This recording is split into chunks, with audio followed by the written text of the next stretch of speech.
જય માતાજી મિત્રો, સરસ મજાની સવાર પડી ગઈ છે અને સવારના વાગ્યા છે 8। હું ને મારો ભાઈ ઉઠી ગયા છીએ ને હવે આપણે આવવાનું છે ચાય પીવા। તો પછી શું, કારખાનેથી નીકળીને આપણે પહોંચ્યા રાધે ડિલેક્સમાં ચાય પીવા। મિત્રો, આજ વાત કરવી છે એક એવા જુવાનની કે એને ગાયો માટે, ગાયોની ગૌશાળા બનાવવા માટે પોતા આગળ જેટલું હતું બધું વેચી નાખ્યું। હોન્ડાથી કરીને જેના આગળ 28 એકર જમીન હતી, રોડ ટચ, ત્રણેય બાજુ રોડ, એ પણ વેચી રાખી એને। तो पहला तमे भाई वीडियो जो भाई शू कहवा मांगे छे। आज मुझे आप सभी का सहयोग चाहिए, आप सभी का सहयोग। मुझे किसी प्रकार का डोनेशन नहीं चाहिए, आपका सहयोग इस गौशाला में सोशल मीडिया का सही यूज कर हमें फॉलो करके इस वीडियो को शेयर कर अपना योगदान देना चाहिए।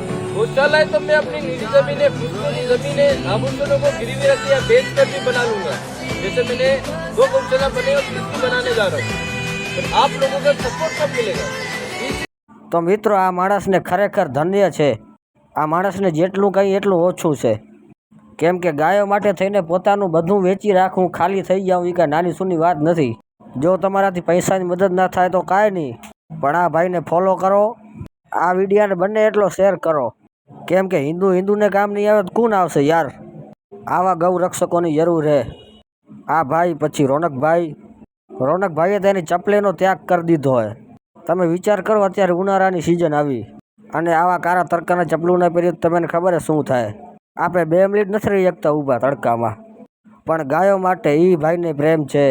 તો આ વિડીયોને વધારેમાં વધારે શેર કરો, વધારેમાં વધારે હિન્દુ ભાઈ જોડાઓ, એવી જ તમારી પાસે આશા છે અને તમે સપોર્ટ કરશો એ મને વિશ્વાસ છે 100%। આ હતું આજે આપણું મશીનરીનું કામ। આ તો કાંઈક નવું હે, શું હે એ તો મને નથી ખબર। અને કાલના વિડીયોમાં જે ભાઈએ કોમેન્ટ કરી છે એ બધાના નામ છે।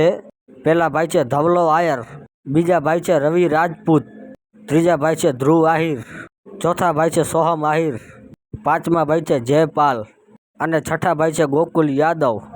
તો ભલે મિત્રો, આજનું બ્લોગ ને જ પૂરો। આવા નવા વિડીયો પર લાઈક કરો, શેર કરો, સબસ્ક્રાઈબ કરો ને તમારા ભાઈને સપોર્ટ કરો। જય ગૌ માતા, જય ગોપાલ, જય શ્રી રામ।